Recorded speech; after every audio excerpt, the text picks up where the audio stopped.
Have you visited Mill to Power since the update?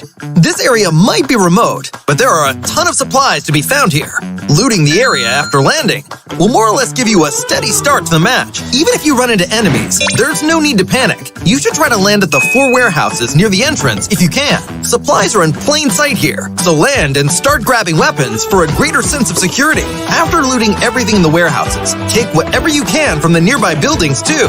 The red brick building inside has complex terrain. Although it has abundant supplies, it's confusing and takes time to find them, so it's easy to get ambushed.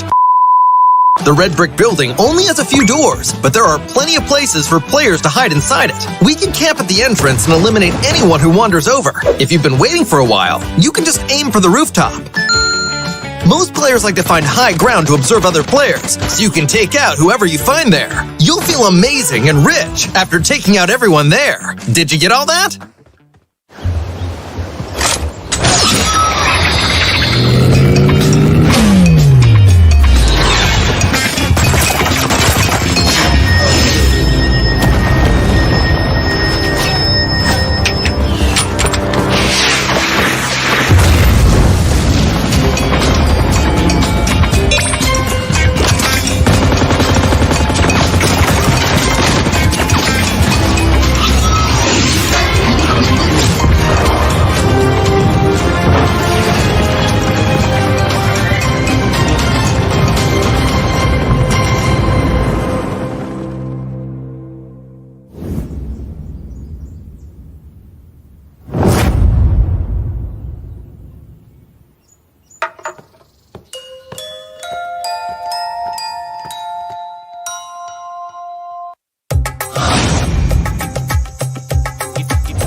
Hi everyone! In PUBG Mobile version 2.2 will officially release a new Battle Royale map, Nusa. Nusa is a 1 kilometer by 1 kilometer tropical island. The island is bright and sunny and has beautiful beaches, rolling hills, and dense vegetation. In addition to the natural scenery, it also has many areas that have a unique style and combat characteristics. Without further ado, let's take a closer look now.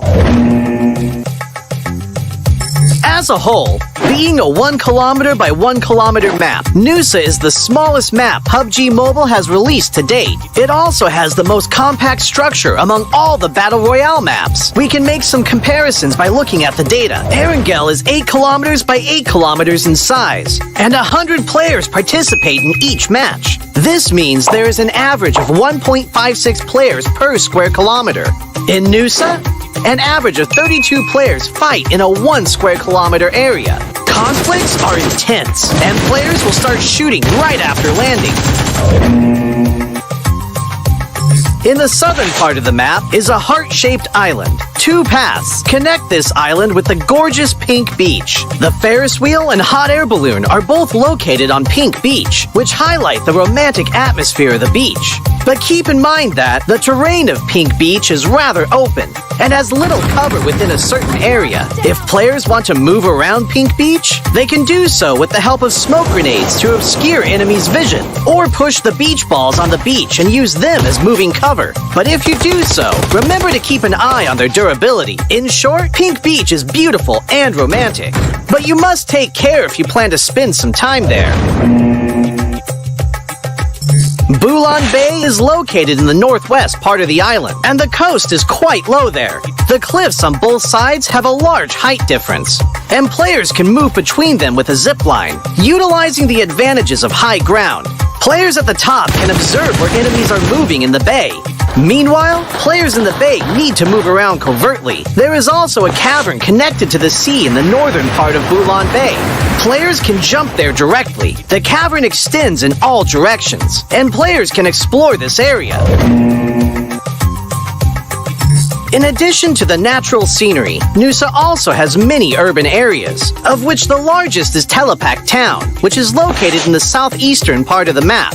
Buildings are scattered everywhere in the urban area, and close-range street fights can break out at any time. There are premium apartment buildings in Telepak Town. These buildings have elevators that can be used, which adds another dynamic to searching, attacking, and defending in the building. For example, players can set up an ambush in the elevator by getting in and not selecting a floor. They can then give enemies a surprise when they enter to use the elevator. The rooftops of buildings in Telepack Town are also connected by zip lines, which gives players more flexibility in urban battles. If the zip line is destroyed, it can be repaired with a tactical crossbow. I believe Telepack Town will give players a unique 3D alley combat experience.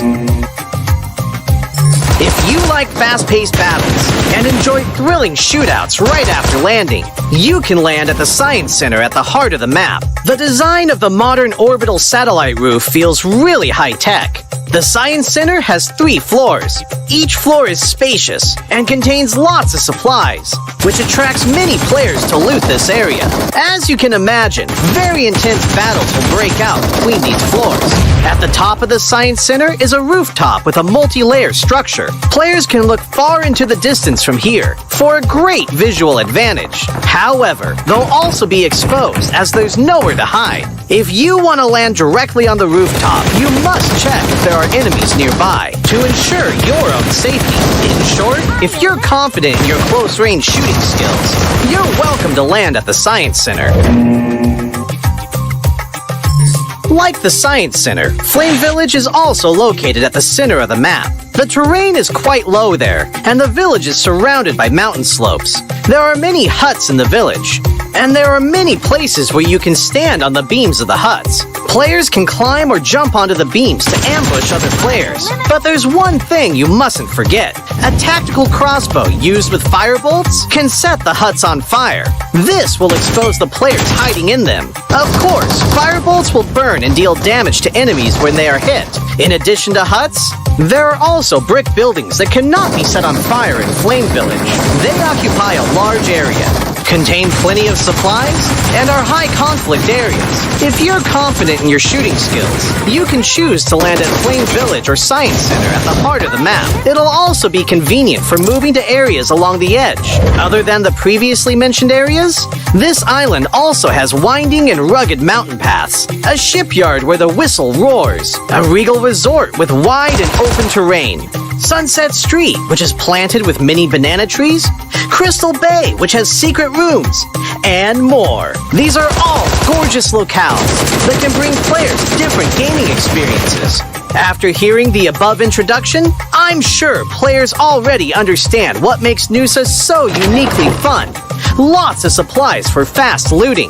The verticality of the terrain increases the strategic depth of battles. And the 1 kilometer by 1 kilometer size makes firefights inevitable. What are you waiting for? Gather your friends and enjoy a rowdy vacation on Noosa. For more details, don't forget to follow the official PUBG mobile community. See you next time!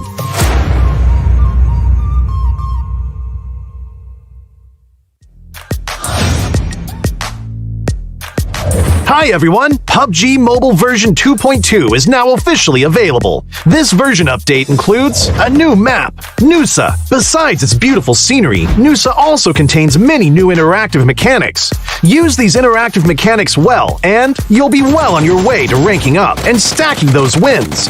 In this video, we'll be covering tips on Noosa's interactive mechanics. Tip 1. Super Recall. As Noosa is a small map with lots of supplies concentrated in different areas, players often find themselves landing in the middle of a gunfight. Given the intensity of combat, players may find themselves making a mistake and getting eliminated soon after landing. Not to worry, Noosa has a super recall mechanic available. As long as there's a teammate still in the match, and before the first blue zone starts shrinking, all eliminated players can return to the battleground via helicopter with a random firearm. But remember, recalls are only available once, so make the most of your second chance.